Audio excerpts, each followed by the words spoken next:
Oka et Kanesetake sont encore à couteau tiré en raison d'une question de territoire. Des terres qui pourraient être cédées à la communauté Mohawk sont au cœur de ce débat déjà enflammé. Andy Saint-André est sur place là-bas à Oka. Andy, il y avait de la tension dans l'air ce soir lors de deux assemblées publiques, une chez les Mohawks et l'autre à Oka. Voilà, Paul, des séances de consultation. Autant, oui, Kanesetake que la municipalité d'Oka ont voulu mettre des points sur les i pour informer les citoyens de cette situation et de ce climat tendu qui règne présentement entre le grand chef Simon et le maire de la municipalité d'Oka, M. Quevion. Vous savez, au cœur de tout ça, Paul, il y a ces revendications territoriales de la communauté de Kanesetake. Ce soir, il y a des citoyens qui se sont déplacés à l'église du village pour tenter d'obtenir des informations sur cette situation et ce dossier, ma foi, qui est assez complexe. Ce qui en ressort, Paul, c'est pas grand-chose finalement, des citoyens plutôt déçus, alors qu'on a lancé des opinions, lancé des discours sans avoir de l'information en retour. Écoutez quelques citoyens à ce sujet. Il n'y a pas d'information, il n'y a pas de plan stratégique. On fait juste dire qu'on veut être représenté, mais il n'y a rien qui a été présenté de concret pour dire qu'est-ce qui va être fait. On apprend des choses au fur et à mesure dans cette histoire-là, puis ça ne semble pas être si clair que ça. Il y en a qui sont inquiètes, deuxième crise ou quoi que ce soit, la valeur des propriétés, mais comme je te dis, moi, c'est à titre d'information que je viens chercher.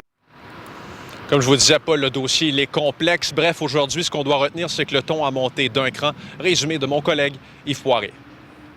Tout le monde est frustré, là, puis... Mais là, ça bouille, grand chef, là. En asti, oui. On fait comme si on était invisible. Le climat est à la confrontation. Guerre territoriale encore. Oui, c'est incroyable. D'ailleurs, ça fait maintenant un mois que le maire Pascal Quevillon d'Oka et le grand chef Serge Simon de Kanesetake s'attaquent via les médias d'information. Pensez-vous qu'il va y avoir une deuxième guerre d'Oka, vous? Non. Non. Non. Non. Tout le monde est en train de passer un petit peu de pression. Au cœur de la saga, les revendications territoriales des Mohawks. Des négociations sont en cours avec le fédéral. Le maire Quevillon refuse d'être écarté du débat. Entre-temps, il accuse ses voisins autochtones de faire peur aux entrepreneurs qui souhaitent faire du développement résidentiel à Oka. Depuis 300 ans, vous avez permis aux Okois de s'installer ici. Puis là, ce que vous venez de dire, c'est finalement, on n'aurait pas dû vous laisser vous installer là depuis 300 ans.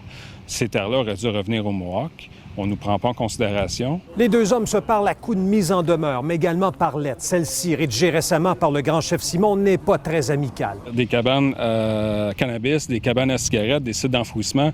Présentement, c'est ce qu'on voit à Kanesetake. Puis c'est ce qu'on a peur de voir à l'entrée de notre village. Vous voyez, ça, c'est tout un dialogue de haine. Et quelle est la réaction de la Sûreté du Québec en lien avec ce conflit entre le maire d'Oka et le grand chef Simon? Eh bien, on refuse de commenter tout en expliquant qu'on suit de près la situation. Est-ce qu'on se dirige tout droit vers une deuxième crise d'Oka?